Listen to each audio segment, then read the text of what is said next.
Now let's see. First thing is charge. We have read about charge. The moment charge is at rest, what happens? It creates electric field. Okay, so we have read the first two chapters all about charges at rest. Okay, creating electric field and the phenomena involved after that. Now the moment charges started moving. So once the charge starts moving, what we have? We have current. Now once we have current, we have magnetic field. A current carrying conductor creates a magnetic field also. Okay, so now we'll be reading about the magnetic effects of a moving charge. So that's why the chapter is moving charges and magnetism. The magnetism, or the what do you say, magnetic properties or the magnetic field that we are getting by a charge which is moving in nature. Okay, so what is a magnetic field? Very simple, just like electric field, the space around a magnet in which its effect or the force or the magnetic force which can be felt. That's it. SI unit is Tesla, and 1 Tesla is 10 power 4 Gauss. Okay, that's it. So pretty simple. The basic concept, the soul of the chapter, the how we start the chapter, why we are reading this chapter. The application is huge. We're not going into much details about the story section or the what do you say two details. We're just going to the KCT point of view so that we can make the video a bit short. You can write it down, complete the whole chapter in like around 30 to 40 minutes. So once you're able to finish the whole thing in 30 to 40 minutes, and if you're revising the PYQ along with us, so it will be done. Okay, 5 to 6 marks will be a guaranteed. Let's see, the first and the most important concept here in this chapter which we'll be learning is motion of a charged particle in a magnetic field. The moment you have a charged particle, let's say a charged particle Q, and you have kept in a magnetic field. Now here this cross shows that the magnetic field is going inside. Okay, now in this case what will happen? So the force formula which is acting, the force which acts on the charged particle is given by F is equal to charge of whatever the charged particle is, whatever the charge, into velocity cross magnetic field. So F is equal to Q into V cross B. So very, very important. Okay, force on a charged particle in a magnetic field is given by F is equal to Q into the charge multiplied with the cross product of velocity and magnetic field. Now very important to understand, whenever we do, like let's say I have a C vector which is the cross product of two vector. So what does it mean? C vector is perpendicular to both A and B. Correct. We have done in vector algebra that whenever we do a cross product of two vectors and we get a third vector which is the resultant or the cross product of two vectors, it is basically what? Perpendicular to the first two vectors. So here the force is perpendicular to both velocity and magnetic field. Now force depends on what things? Charge, velocity, magnetic field. Correct. Now let's say we want to make the force 0. How can the force be 0? So charge is always be there. If a charged particle is there, so the moment it doesn't have a charge means Q is 0. So we are talking about charged particle. So charge will be there. So V can be the magnitude of V. Okay, can be 0 means the particle is at rest. When the particle is at rest, the force will be what? Acting on the particle will be 0. So that is one case where we are getting force is equal to 0. Now if we open this up, if we open the cross product, what you'll get? Q into VB sin theta. We already know the formula of A vector cross B vector. What is it? Mod of A mod of B into sin theta. That's it. And theta is the angle between A and B. Correct. Now, so if sin theta is maximum, means 90 degree, so the sine value will be what? Maximum, and we'll get the maximum force.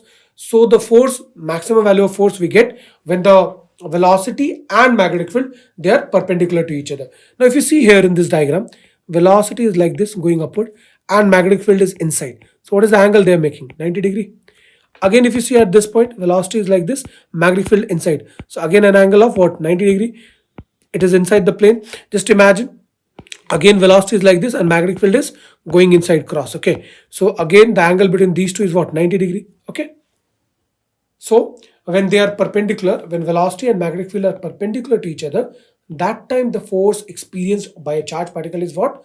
F is equal to QVB. Very, very important. So the moment a charged particle, you place it in a magnetic field and it has velocity, there is a magnetic field there, then what is the force which acts on the charged particle? That is simply given by this formula. Force is equal to charge into velocity into magnetic field. If the angle between the velocity and the magnetic field is 90 degree, then this is force is equal to QVB.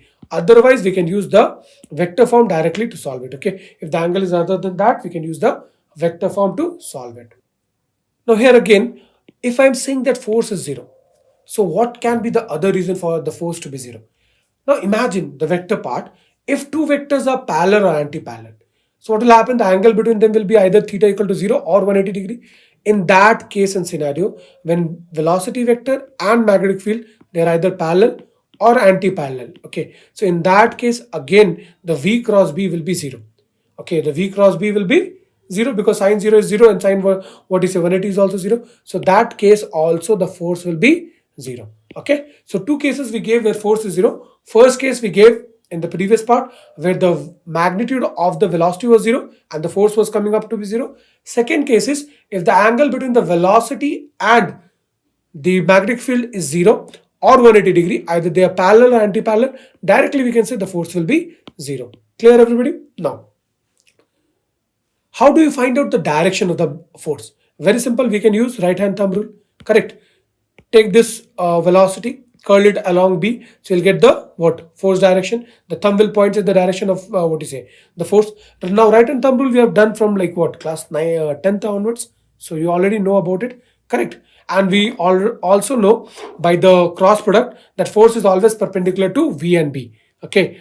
The cross product, the resultant of any two cross product gives a third vector which is perpendicular to both the vectors. So that's why force C, here force is perpendicular to V and it is also perpendicular to B. Clear?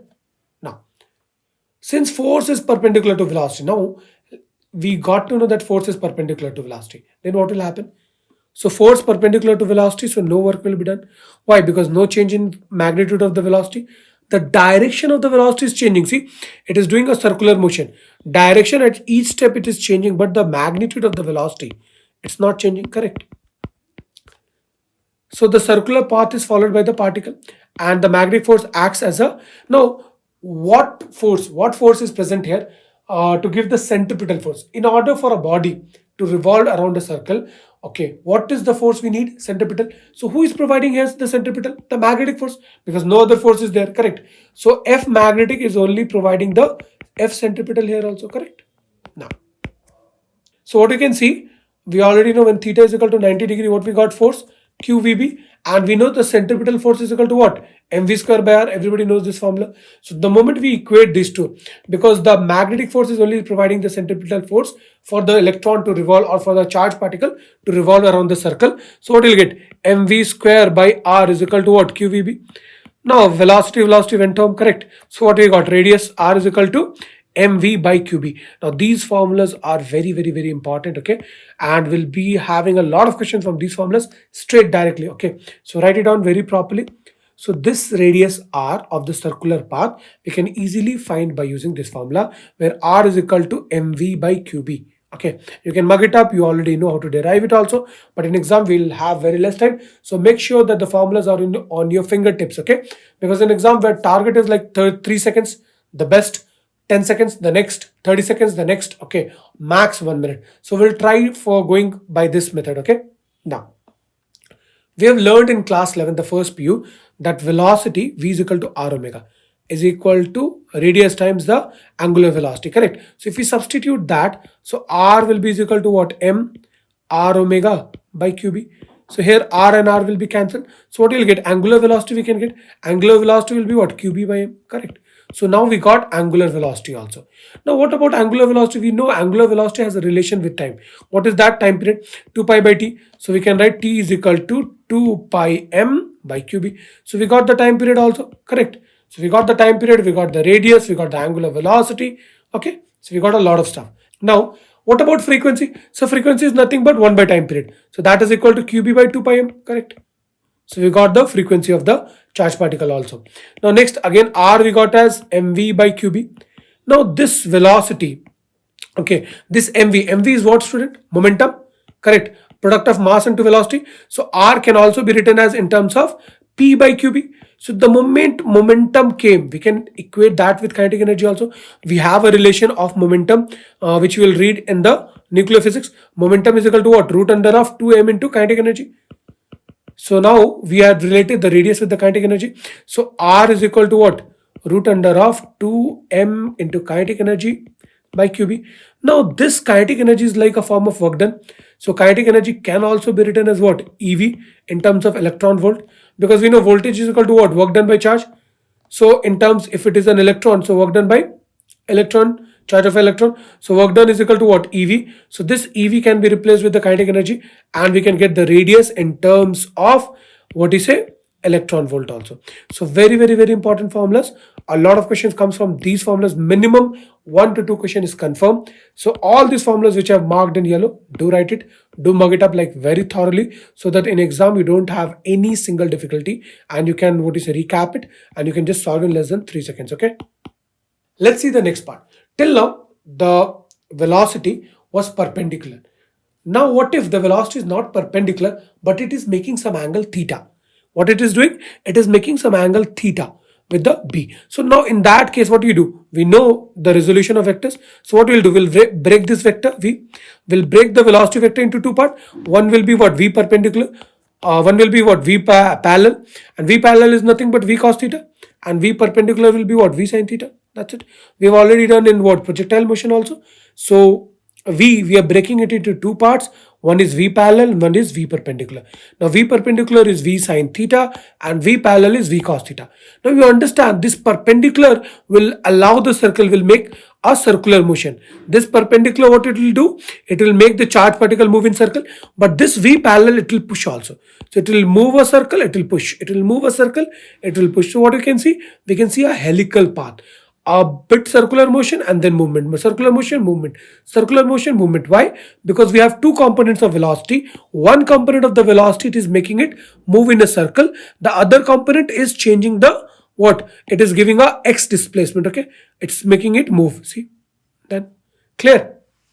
So now radius again. So radius now will be what? mv perpendicular, because for this only we are able to do the circular motion by qb, and that is equal to mv sin theta. We already know that by qb. Now pitch is nothing but the distance between these two circles. Okay, the distance between one rotation. By doing these, see, these two are separate rotations, and what is the distance between this is given by pitch. Okay, not the cricket pitch. Okay, so this pitch is equal to v parallel into what is a time, and that is equal to v cos theta, and time period already we know 2 pi m by qb. That's it. So we got the formula of pitch also, radius also done. Okay. So next what we have, cyclotron. So cyclotron we won't go into the much theory because we are not doing for the second PU, we're doing for KCET. So only the important formulas, and all the formulas are almost similar. So R is equal to mv by qb. What you have done here, one thing changes is the frequency of the oscillator. We keep it in such a way that should be same to the frequency of the proton, that natural frequency. So that is important. So frequency of the oscillator is same thing, qb by 2 pi m. Time period is equal to 1 by frequency of the oscillator, that is equal to 2 pi m by qb. So formulas are same. F centripetal is equal to again same, F magnetic. So mv square by r is equal to qvb. So from here directly we can get that is equal to what you say, qbr. Okay. Now what you can see is, because v got cancelled, so kinetic energy is equal to what, students? Half mv square. So directly we can find the formula. Okay, so mv square will be equal to what? Q. Okay, we can find the value of v square. One second. So what you can do is, students, here v square is equal to qbr by v, or you can v is equal to qbr by v. Correct, qbr by m. Sorry. So v, what we got it as qbr by m. Okay, so once we got v is equal to qbr by m, kinetic energy is equal to half mv square, just multiply. And this formula is very important. At least 2 to 3 questions are there in the KCET part. Okay, now let's see. Next is force on a current carrying conductor. Very important. Now earlier we were just reading about the force on a charged particle. Now we'll be reading about the force on a current carrying conductor. So we have a current carrying conductor, and now you are placed in a magnetic field. So what is the force? F is equal to IBL sin theta. Directly simple. Okay, you need to understand that much. Now what does Biot-Savart's law says? That the magnetic field due to a current carrying element. Okay, so for a current carrying element, the magnetic field at this point here, P dB, is given as mu naught by 4 pi ideal sin theta by r square. So what we got? Mu naught by 4 pi ideal sin theta by r square, and mu naught by 4 pi is 10 power minus 7, or mu naught is equal to 4 pi into 10 power minus 7. Okay, now so dB is equal to mu naught by 4 pi I into, we can write in terms of vector form, dl vector cross r vector divided by r cube. So both the what do you say, formula is important. Go through it. Okay, clear. Now this angle theta is nothing between the r and the length of this. Okay, clear. Next is magnetic field due to a straight current carrying conductor. So here we have say straight current carrying conductor, Let's say the current is going like this, but it is finite. Okay, now here at P it is making an angle phi, what do you say, phi 2, and it is making an angle phi 1. So magnetic field B is given as mu naught by, this question came in KCET, 4 pi I by R, current by the radius, how, what is the how far we are, by sine phi 1 plus sine phi 2. Very important. Now suddenly what they'll do for infinite length, now the moment you make it infinite, what will happen? This will almost be 90 degree here, 90 here, pi by 2 here, and pi by 2 here, correct? So in that case, what will happen? B is equal to mu naught by 4 pi 2I by R. Why? Because sine 90 plus sine 80 is what? 1 plus 1. So that this 2 came here as 2. Okay. So this is the formula, mu naught I by 2I by mu naught by 4 pi 2I by R. Okay. Now if one end we just need to find, it is infinite, but at one end we just, at the horizontal part we want to find, so at one of the end it will be just half of that, so mu naught by 4 pi I by R. Next, for a circular, what do you say, magnetic field on the axis of a circular current carrying loop, magnetic field on the axis of a circular current carrying loop, this is a circular current carrying loop, so magnetic field is, this is formula, on the axis means on the line joining the center to this point, at the axial point, we already know what is axial point. Okay, that is equal to what? Mu naught I R square by 2 R square plus X square whole power 3 by 2 into, if more than one, what do you say, coil is there, so n number of turns. Okay, that's it. At the center, if you put x equal to 0, you'll get at the center. Instead of this, just bring this point here. Okay, at x equal to 0. So what will happen? Mu naught Ni by 2R. Okay, now we know magnetic moment is equal to what? Nia. Now next, see, if a magnetic field is going inside, then what will happen? It will create a what? If magnetic field is going inside, the current will be what? Like this. What? This is what? Clockwise direction. So it creates a south pole. And if it is coming out, it creates a north pole. Means anti-clockwise. Clear? Done. Next, B axial is equal to mu naught by 4 pi 2m in terms of dipole mode. Is a magnetic moment also 2m by x cube. So here what we see, very important, B axial is inversely proportional to 1 by x cube. So if we change x, how it will be the change? We'll see the questions how they are giving in the, what do you say, PYQ zone. Okay, in the KCT part. So very simple, the formulas you should know it, and very simple application is there, so don't worry. Next is Ampere Circuit Law. So what this Ampere Circuit Law says is the line integral of magnetic field around any closed path. Line integral along any closed path. Okay, this is called Ampere path also, Amperian path. In vacuum is equal to mu naught times the net current. Mu naught times the net current, very similar to Gauss law. So B dot dl value will be what? Mu naught times the I net. Mu naught times the net current in that. Okay. So applying it to the straight current carrying wire, if I apply to this wire, what will happen? See, we'll make an Amperian loop of 2 pi r. Magnetic field is B, and that is equal to I current net into mu naught. So we'll get B is equal to mu naught I by 2 pi r. That's it.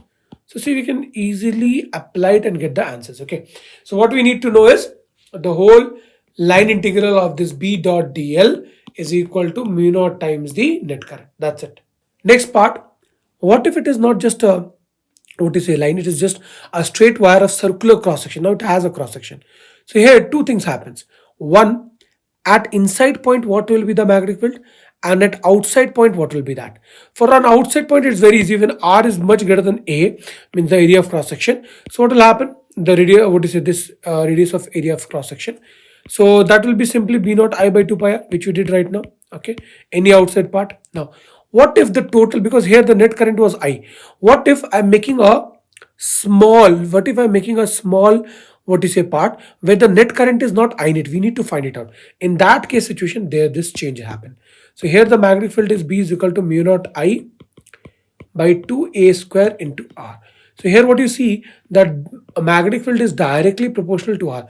So from 0 to r it is directly proportional, and from after r to any distance it is inversely proportional. So very, very important, it came also. So very important, go through this. Okay. Next, magnetic field due to a solenoid. Now we know the magnetic field for a solenoid almost behaves like a bar magnet. Inside very uniform. Okay, correct. So the magnetic field at a point P inside a long solenoid is what? B is equal to mu naught I, where n is equal to number of turns. At the ends points of a closed solenoid, end points, if I want to find out, at this point it is half of that. That's it. Now B is independent of the length. How big, how long the solenoid is, we don't worry about that, because see, there is no L in this. and we don't worry about the diameter of the solenoid also. So we're not worried about the area of cross section, basically we want to say. Okay, next, if suddenly you're like, sir, I got haywire and I put, instead of vacuum, I put something other material having permeability mu r, just multiply there. Okay, so magnetic field will be mu naught mu r into Ni. That's it. Clear? Don't get confused. Nothing is there. The moment you put up something different, just you should know what is the mu r value of that, permeability value of that. Okay, what is the material's permeability? Put it up, you'll get the answer. Next, what is a toroid? We have taken a solenoid, we have just bent it in a form of a circle. So that is the toroid. This is the diagram. If you want to find the magnetic field, here is 0 and outside also is 0. At points inside, okay, here, it is B is equal to mu naught Ni. Okay, and where N is nothing but number of turns per unit length. Number of turns per unit length is what? 2 pi r. That's it. Clear? Now going a bit fast because we have less time, so I tried to make this video short, giving you the crux of the whole chapter, not leaving anything, and so that you can finish, you can revise, and you can solve each and every question. Our main target is so that we can solve each and every KCET question. Now what they'll say, force between two current carrying conductor. See, one current carrying conductor is there, another is there. Now see, direction is very important. I1 and I2, here same direction. Force is given by the formula mu naught by 2 pi. Remember it like this, mu naught by 2 pi, and then multiplication of current I1 I2 divided by the distance between them r into the length L. Okay, the magnitude of force given by 1 on the second, and that is equal to magnitude of force given by second on 1 is same. Direction is different, but the magnitude value is same. Now force per unit length will be what? Mu naught by 4 pi divided by the length I1 I2 by r. Now what happens if both are in same direction? Always remember, attract. Normally it repels, but here in this case attracts. If they are in opposite direction, repel. Opposite direction, repel. Same direction, attracts. Clear? Now next is the torque acting on a current carrying coil. Now once you have kept a current carrying coil, okay, let's say like this, having current I in a magnetic field. So what will happen? It will experience a torque. And what is the formula of torque? In the electric field, we have read about what? P vector cross E vector. So here in the magnetic field, it will be magnetic moment. It is dipole moment into magnetic field. That's it. So M vector cross B vector. And M is equal to what? NIA. We already know that. Correct. So torque is equal to NBIA. Correct. Sine theta. Or a lot of people, they remember it like this. It is Bina sine theta. BINA, Bina, SI and T sine theta. Okay. So you can remember all these formulas. Okay. Now next, if I have a current loop, it behaves as a magnetic dipole. See, this is a circular current loop. What is it doing is, it is behaving as a magnetic dipole. The upper face is acting as a, what the anti-clockwise current is there, so it is acting as a north pole. Upper face is like acting as a north pole, and the lower face is acting as a south pole. So magnetic field is given by the formula B is equal to mu naught M by 2 pi x cube. Clear?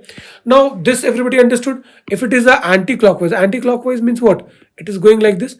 If I am using the right hand thumb rule, if it is going like this, then what will happen? It will create a north pole. Remember, like north pole is like this, anti-clockwise. Correct? If you make it, it is anti-clockwise, and south pole is like this, clockwise. See, this is making a clockwise, no? This is 12, this is what you say, 6, 3, okay, 9, the clock, okay, clear. Let's see the next part, moving coil galvanometer, very important. Now, few things what you need to remember is, at equilibrium position, the deflecting torque, the torque which is making it move like this, or deflecting it, is equal to the restoring torque which is trying to bring it back, and that is equal to NIBA is equal to K theta. From here, I is equal to K by NB into theta, and this whole constant we write it as G, that is known as galvanometer constant. And what you see as theta is directly proportional to current. Theta means the deflection in the moving coil galvanometer is directly proportional to current flowing through the galvanometer. That's it. More current, more the deflection, less current, less the deflection. Okay. Now, what is current sensitivity? Deflection per unit current means if I'm changing the current by 1 ampere, let's say, how much is the change in the theta? So that is known as deflection per unit current. So that is equal to current sensitivity is equal to theta by I. Theta by I, that is equal to NAB by K. That's it. Now what about voltage sensitivity? Same thing. Deflection per unit voltage. So Vs is equal to what? Theta by V. And that is equal to NBA by Kr. Clear? So if I increase the sensitivity, what will happen? N will increase, very simple, because directly proportional. If I increase this, this will increase. A will also increase, B will also increase, K will decrease, student. So you should know these formulas. Now conversion, see here formulas are there, but we need to understand the main crux of that is whenever you are using a galvanometer to act as an ammeter, what is the main function of ammeter, student? The function of the ammeter is to measure max current. So what do you need to do? Current will only flow when it is least resistance. So what you need to do is you have to make this resistance, so what is it, we have to make the resistance in this very small. Okay, so in that case what happens, the maximum current will flow through this only and we'll be able to measure it. Okay, so we need to attach what? We need to attach what? Come on, anybody, so that we can measure a very, what do you say? So here we need to attach a shunt resistance in the parallel connection. Okay, so if a very high current, what do you say, resistor is attached in the parallel, what will current will come? Current will come and see, oh, this path has got a lot of restrictions, correct? In house also, like what do you say, we have a lot of restrictions in home or something like that. So what do? You go to your friend's house and chill. Okay, so same thing, you went to your friend's house. Okay, so every people here, they went to their friend's house. So almost all of the current, since here it was a huge amount of current, so all of the current went from, what is it, huge amount of resistance. Okay, all the current went from here. So that's it, and the galvanometer was able to measure it. Now galvanometer as a voltmeter, what we can do? See, voltmeter measures voltage. So V is equal to IR. If we make this resistance so much, okay, then what will happen? The current, if it V is constant, the current has to go and current is 2 down. So what will happen? The potential drop will be less. Okay, so if we connect a very high resistance in series, almost nil current will pass. So the drop of potential here will be almost to 0, and we can act as a voltmeter. So that's it. This is done. Every theorem, every formula we have collected from here and there for all different books, all different sources, and we have made it available. So work hard, do your best, and we'll try to bring up all the others. It will keep coming in the night, 12, 1, 2, like that, morning also. So our target is today, tomorrow, to give up everything, whatever is left, and to finish it off. And we have made a very big announcement. From 24th onwards, we'll be live and we'll be taking live class. Okay, not like a live class, it will be like a doubt session. Will be 24/7 available with the YouTube, and you can come, just join in, and you can, if you have any doubts, you can put in the chat section, and we'll try to solve as fast as possible. Okay, so best of luck, work hard. Okay.